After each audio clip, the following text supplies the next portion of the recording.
gotta keep reading. My favourite book is Winter Term at Mallory Towers because it's got lots of mysteries. I like Sleeping Zoo because there's a lot of adventures in it. My favourite book is Tsunamis because it tells you everything that goes on and how they be done. My favourite book's probably Each Peach, Pear Plum from when I was little. My favourite book is The Dare Game, and I like it because it's really funny and it makes me giggle. I'm currently reading Bones of the Hills by Con Iggulden, and it's a story about Genghis Khan. It's my favourite book because I love the characters involved and the setting is really exciting. Harry Potter and the Goblet of Fire because it's got dragons and it's got wizards. Fantasy, drama and art, all make you smart. I know that you'll have a ball. It's really good to encourage, if we've read these types of books, it's really good to encourage children when they start the first Harry Potter. We can then push them on a little bit more and say, well, then the next one, and kind of give them some hints and clues. Fill up my mind with non-fiction.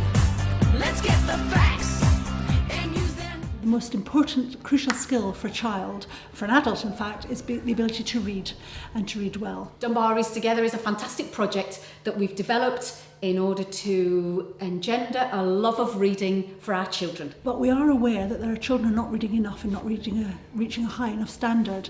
So the challenge was to try and work out a way to do that, to try and encourage children to read more. Enable children to be reading anywhere and everywhere and see it as a fun thing to do and something that everyone around them's doing. So I came up with the idea of Dunbar Reads Together. And really there were 2 points to Dunbar Reads Together in terms of working with the community. We went into the community and asked them if they would start raising awareness of books in the town. Very simply, by just entering into dialogue with children about the books and what they're reading.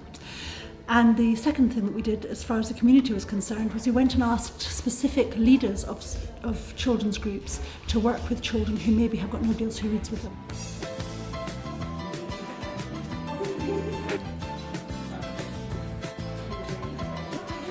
Sustainable Dunbar is keen to encourage everyone to travel more by sustainable transport, by train, by bus, by walking or cycling. So for people waiting at the train station, we put this book swap shop up at the train station. So there's a number of books here that people can donate books that they've finished with, they can pick up a book to take away with them and read on the train. I like this book because it's funny and it's exciting. I like this book because it's funny and it's good for children. I like this book because it's really exciting. This is my favourite book because it's funny, weird and exciting. We encouraged people again in the community. The brownies were reading maps, the guides were reading around a campfire, Belhaven Bikes did reading in their bike shop where children could read instructions, Bo's Sports Shop did reading where the people could read about results from sports in their windows. And we had a very interesting day when we went to Asda and did flash reading on Friday. We sent groups of children up and they just stood about in Asda and suddenly opened their books and either read out loud to the community or read quietly, and people came up and asked them about their books. All of this was with a view to encourage children to do more reading. I gave my test results last week and I told you I was fine. That was a lie, I'm not fine, Granny. In this way, the story of the Baudelaire orphans is like an onion. And I knew why I was called Victoria too. One of my real mum and dad's friends had told the social worker who had told my current mum and dad. Complaining that we don't have enough money, so she came up with a way for us to earn some cash. For some reason, this infuriated the father, perhaps with his anger. Books are just as easy to escape into as television, better in our house because my mum doesn't keep interrupting all it.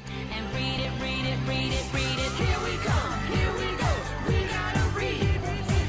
We've asked the children to each bring in a book that they've finished reading and that they no longer have in the house. And for each book we've given them a raffle ticket.